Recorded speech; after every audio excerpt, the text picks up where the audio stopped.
The biggest mistake a person can make is believing they already know someone's story.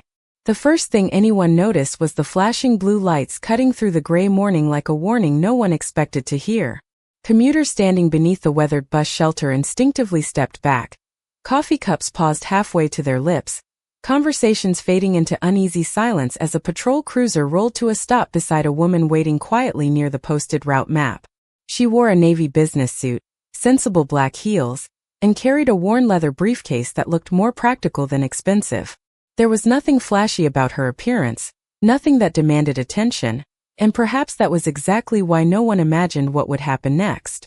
Officer Ethan Brooks stepped out of the cruiser with the confidence of someone who believed every decision he made would be backed by the authority of the badge resting against his chest. His morning had already been filled with frustration, dispatch calls, traffic complaints, and the lingering pressure of a city that never seemed to slow down. As he approached the bus stop, his eyes settled on the woman before him. She remained perfectly still, one hand holding the strap of her briefcase while the other checked the time on a modest silver watch. She noticed the officer immediately, offering a calm expression that carried neither fear nor hostility. "Good morning, officer," she said politely. Instead of returning the greeting, Brooks asked for identification. His tone was clipped, rehearsed, and unmistakably suspicious. Around them, the morning rush continued, but more people began slowing their pace, sensing the unmistakable tension that always followed an unexpected police encounter in public. The woman reached carefully toward her purse before stopping herself. "Officer," she replied in a steady voice, "I'd be happy to cooperate. I only ask that you verify my identity through the proper procedure." The request was calm, respectful, entirely reasonable. Yet something about her composure seemed to irritate him even more. His questions came faster now, each carrying more certainty than curiosity. Why was she standing there? Where was she going? Why did she seem so confident? The answers were brief, courteous, and consistent. She explained that she was on her way to an important meeting downtown, and simply waiting for the next bus after choosing not to drive through heavy traffic. Several nearby passengers quietly exchanged uncertain glances. Nothing about the conversation sounded unusual. Nothing suggested danger. Yet Officer Brooks continued as though he had already reached a conclusion long before asking his first question. The woman never raised her voice. She never argued. Instead, she repeated one sentence with remarkable patience. "Please verify my identity." Across the street, someone lifted a phone, recording from a distance. Another commuter whispered that the situation didn't make sense. An elderly man shook his head but remained silent. Everyone seemed to recognize the uncomfortable feeling that settled over ordinary mornings when assumptions replaced understanding. The woman standing at that bus stop was Vanessa Carter, although no one present seemed to recognize the name. Her briefcase contained neatly organized legal files, confidential notes, and documents prepared for a federal proceeding scheduled later, that morning only a few blocks away. Somewhere inside the Department of Justice, people had already begun wondering why one of their lead attorneys had stopped answering messages. Her phone vibrated once inside her purse. Then again. Then a third time. She made no attempt to reach for it.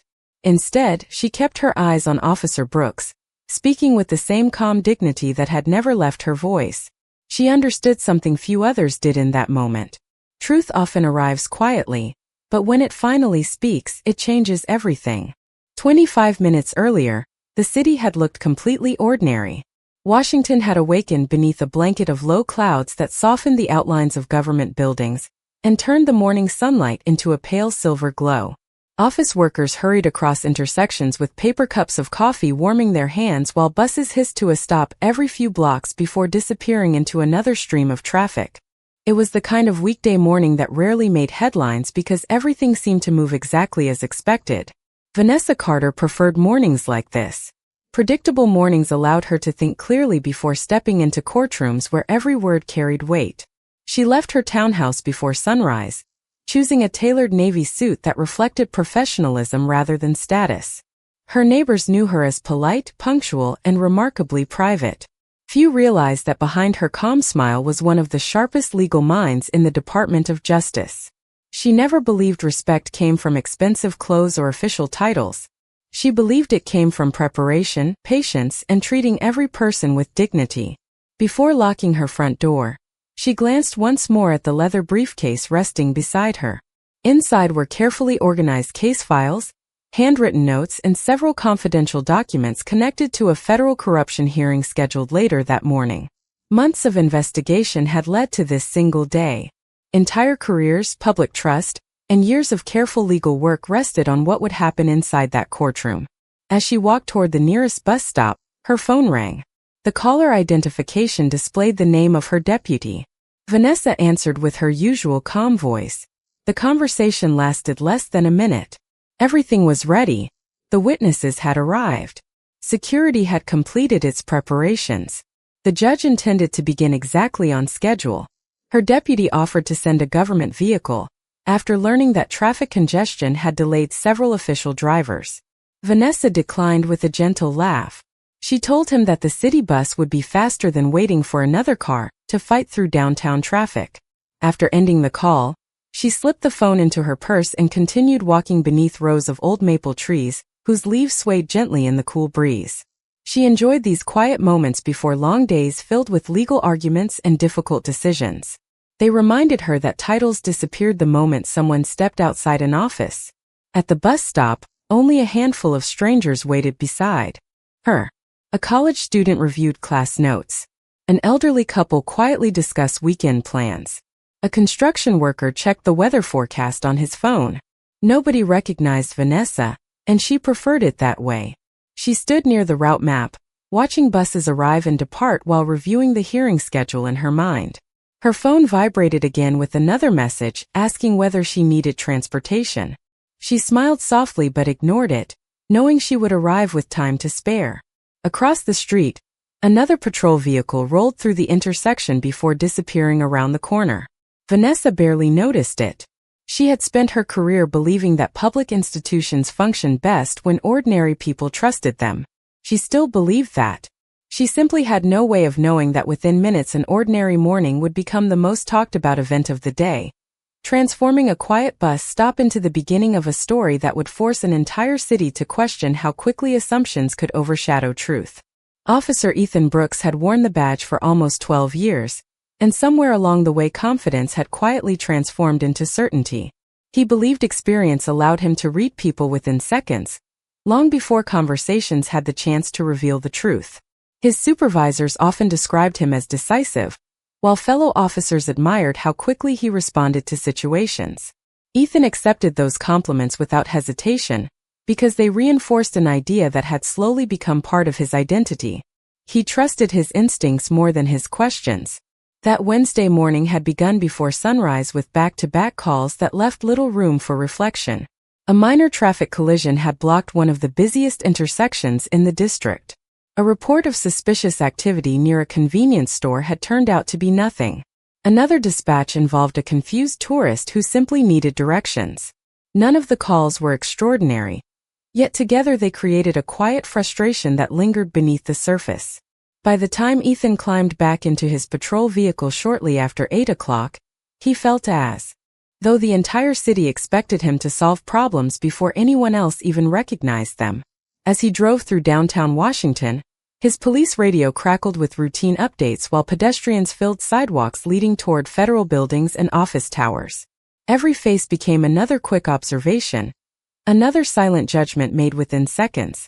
He rarely considered how often those first impressions might be incomplete. To him, hesitation felt like weakness. Acting quickly felt like professionalism. His patrol route eventually brought him near the neighborhood surrounding the Department of Justice, an area where government employees blended almost invisibly with students, tourists, and commuters. Ethan slowed at an intersection while waiting for the traffic light to change. That was when he noticed a woman standing alone beneath a bus shelter holding a leather briefcase. She appeared composed, almost unusually calm for someone waiting during the morning rush. She glanced briefly at her watch before looking down the street, as though expecting transportation at any moment. Nothing about her actions violated any law, yet Ethan continued watching.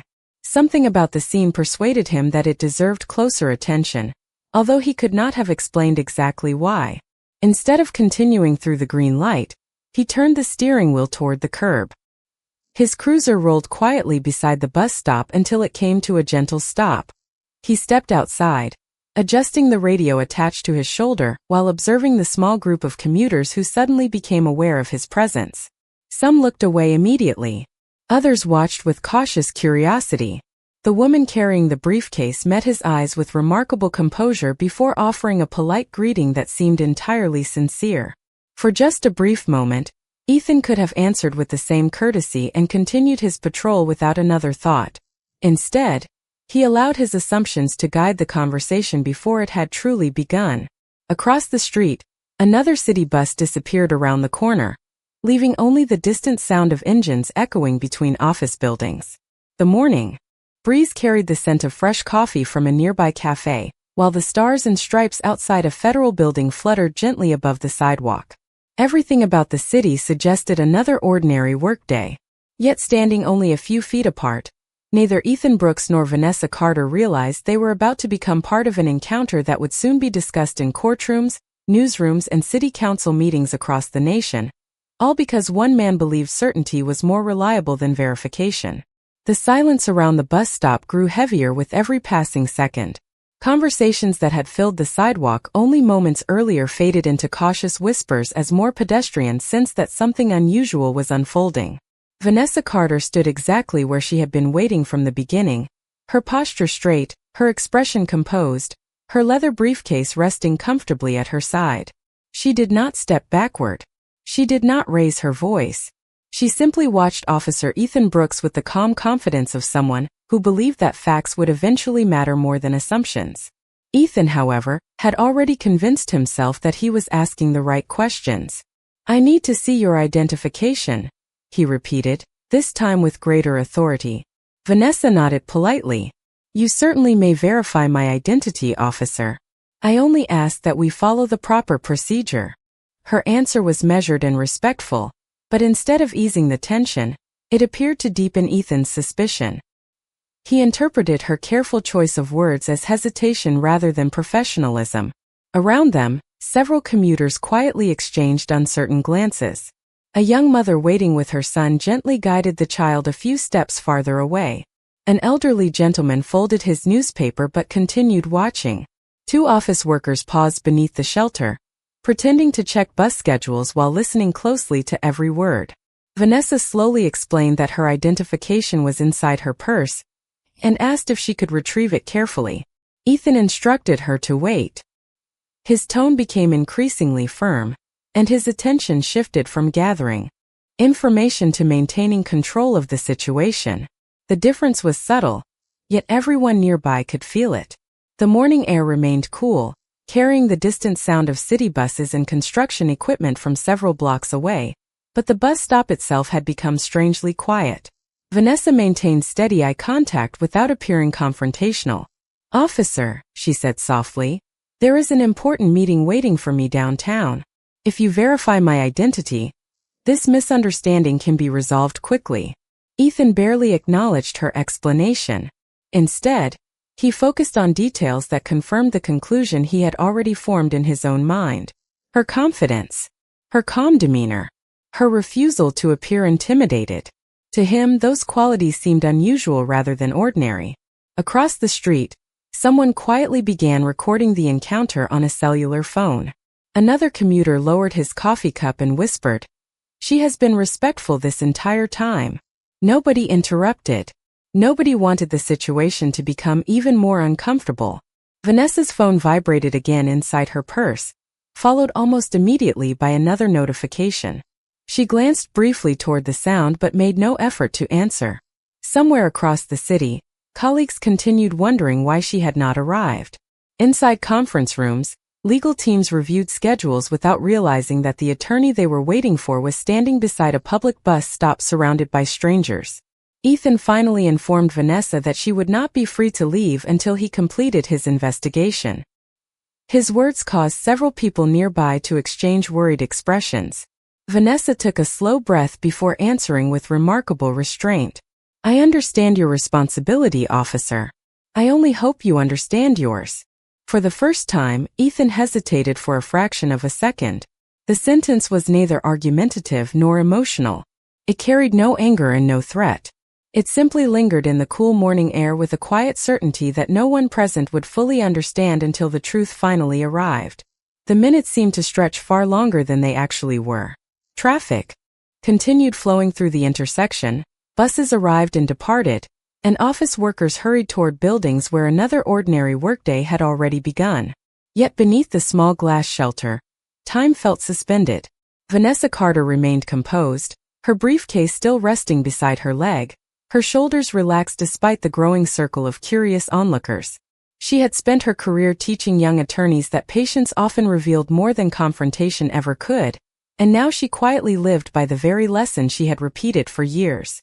Inside her purse, the steady vibration of her cellular phone continued every few moments. One message after another appeared on the screen without being answered. A deputy from the United States Attorney's Office asked whether she had encountered traffic. Another colleague wrote that federal investigators, courtroom staff, and several senior officials had already gathered. A final message simply read, "The hearing cannot begin without you." Vanessa knew every passing minute delayed proceedings involving months of preparation, but she also understood that reaching for her phone without permission would only deepen the misunderstanding unfolding before her. Officer Ethan Brooks noticed the repeated notifications but dismissed them without much thought. In his experience, anyone could receive phone calls.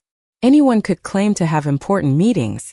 He remained focused on what he believed was careful police work, unaware that the evidence challenging his assumptions was already sitting only inches away.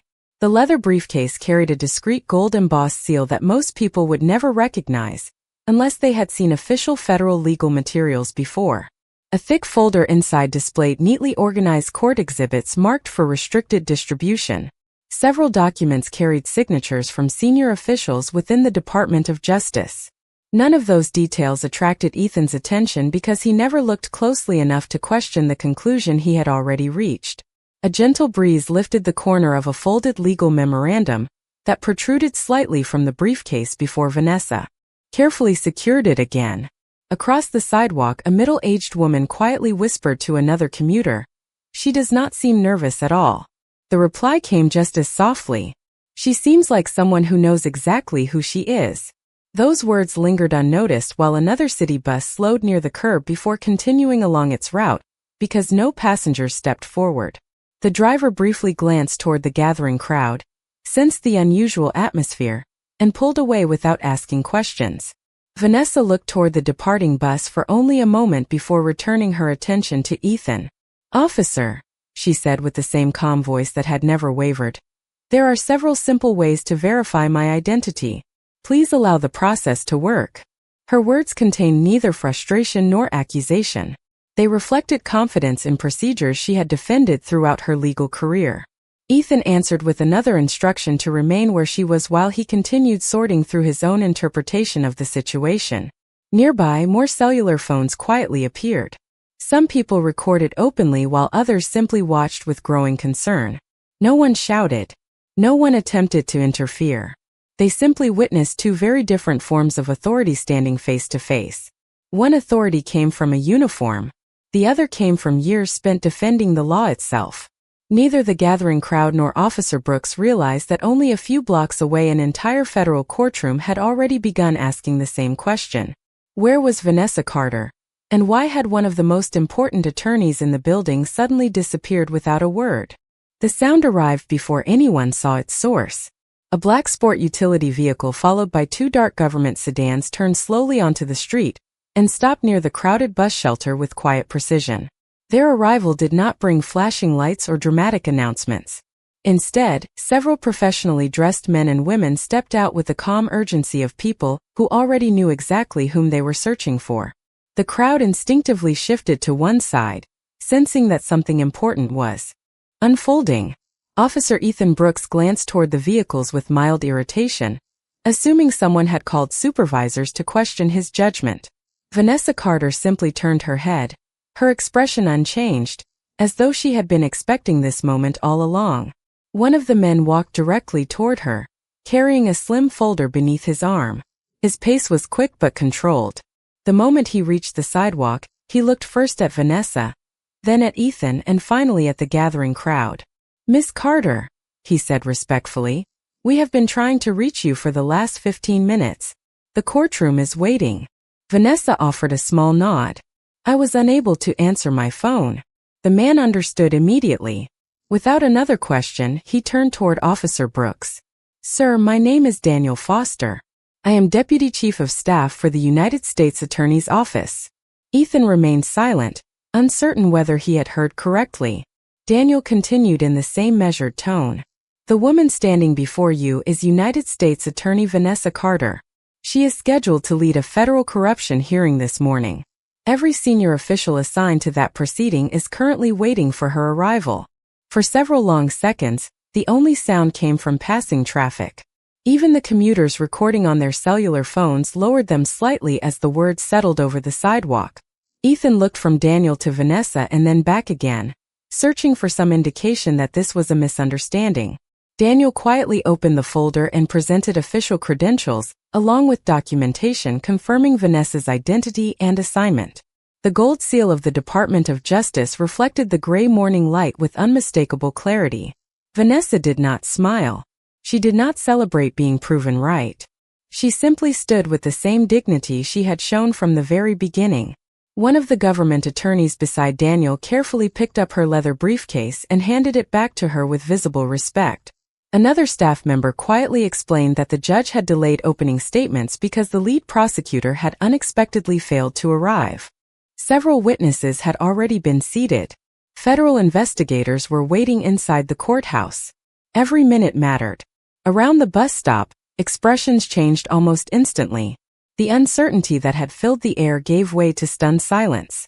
The elderly gentleman folded his newspaper completely. The young mother gently shook her head in disbelief. The office workers who had witnessed the entire exchange looked at one another without speaking because no words seemed adequate. Ethan felt the weight of dozens of eyes upon him, but the strongest pressure came from a single realization.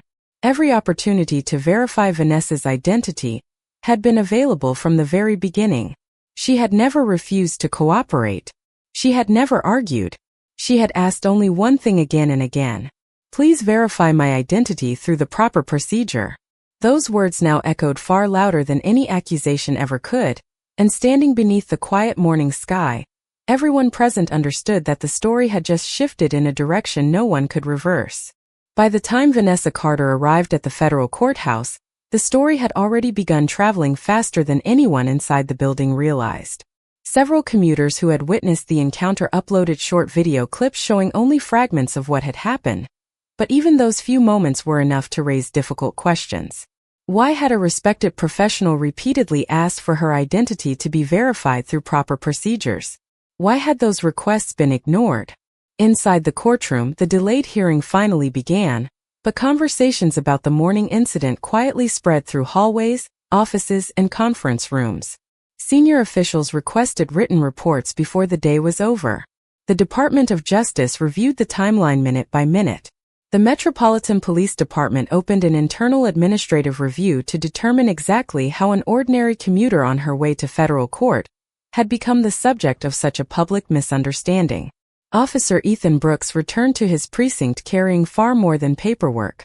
Throughout the afternoon, supervisors asked the same question in different ways.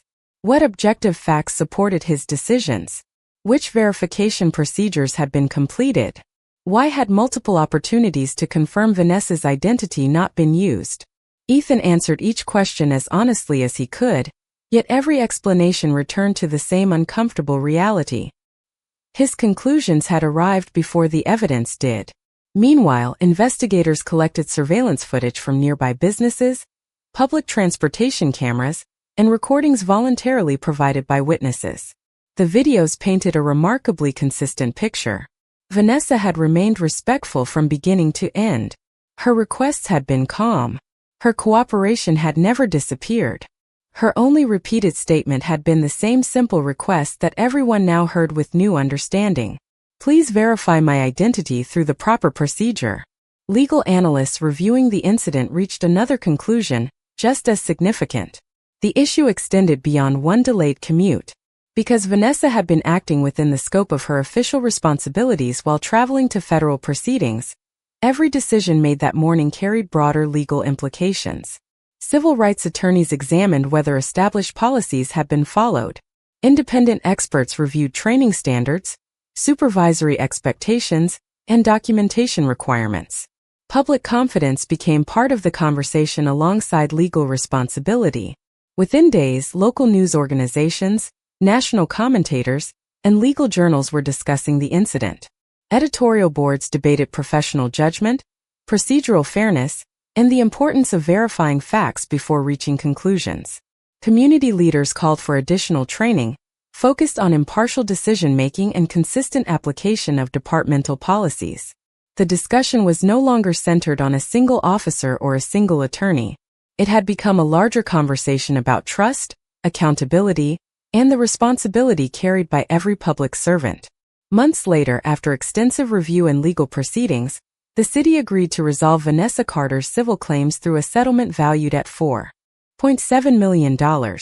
Officials publicly stated that the agreement reflected the seriousness of the procedural failures identified during the investigation and the city's commitment to improving future practices.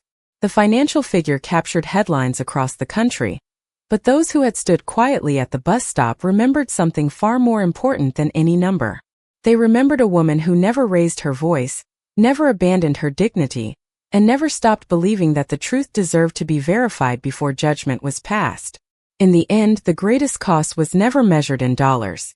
It was measured in the lesson that assumptions, once allowed to replace careful verification, could reshape lives in ways no one intended. The settlement closed the legal case, but it did not close the conversation. Weeks after the agreement became public, Vanessa Carter stood behind a simple wooden podium inside a packed community auditorium where attorneys, police leaders, college students, neighborhood advocates, and local residents filled every seat. Television cameras lined the back wall, yet she showed no interest in the attention surrounding her.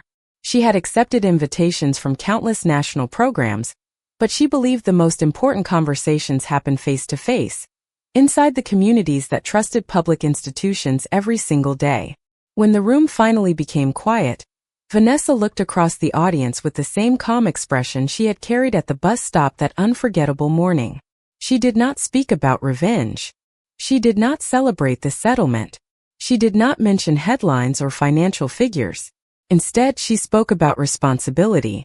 She reminded everyone that public trust could never survive without fairness, and fairness could never exist without taking the time to verify facts before making decisions. Her words were thoughtful, measured, and deeply personal. She explained that every attorney entered the legal profession believing that justice depended upon evidence instead of assumptions. She believed the same principle should guide every person entrusted with public authority, regardless of title or profession. Several police officers seated near the front listened carefully without looking away. Among them were new recruits who had followed every development of the case during their academy training. They had watched the recordings, studied departmental policies, and discussed how quickly ordinary encounters could become defining moments. One young officer later admitted that the incident had permanently changed the way he approached every conversation with members of the public. He no longer believed that confidence alone produced good decisions. Patience mattered. Listening mattered. Verification mattered. Across the city, departments introduced updated training focused on communication, procedural consistency, and recognizing unconscious assumptions before they influence professional judgment.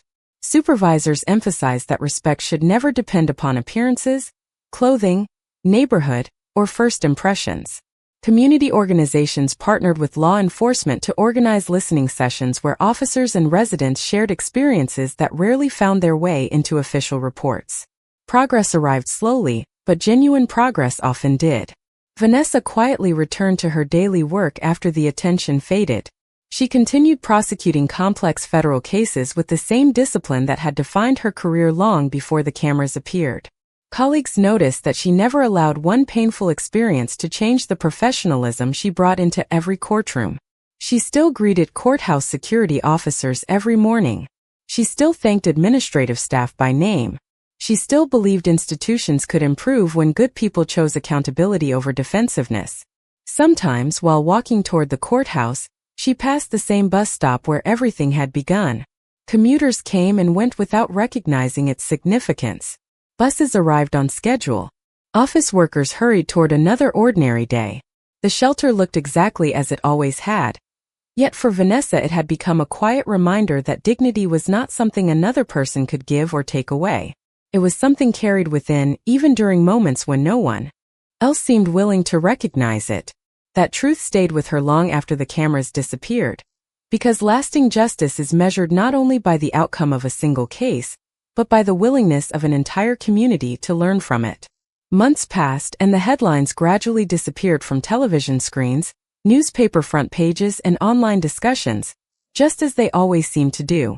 New stories replaced old ones, new debates captured public attention, and the city continued moving at its familiar pace.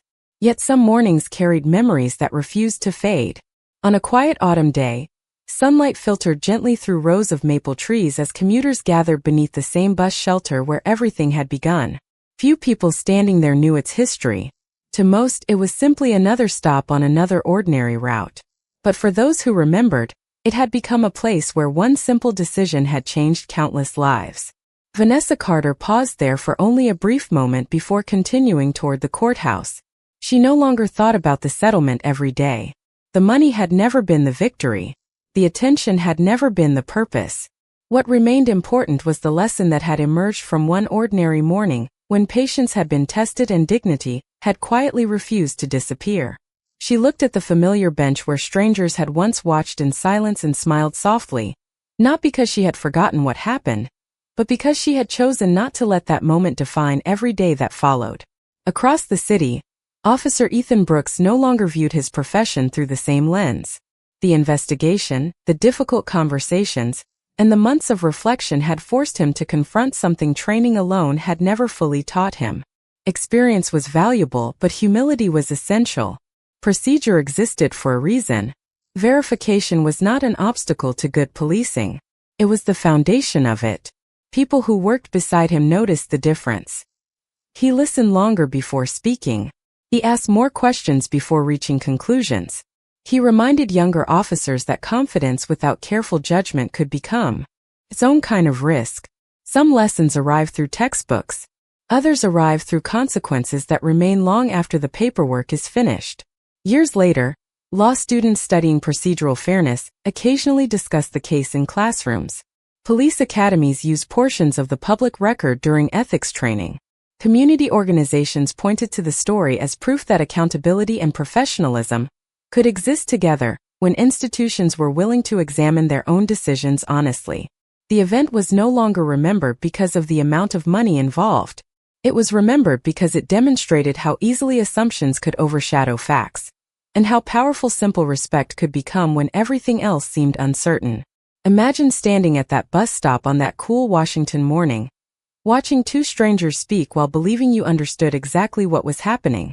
Would you have recognized the quiet strength carried by the woman holding the worn leather briefcase, or would you have trusted the first impression unfolding before your eyes?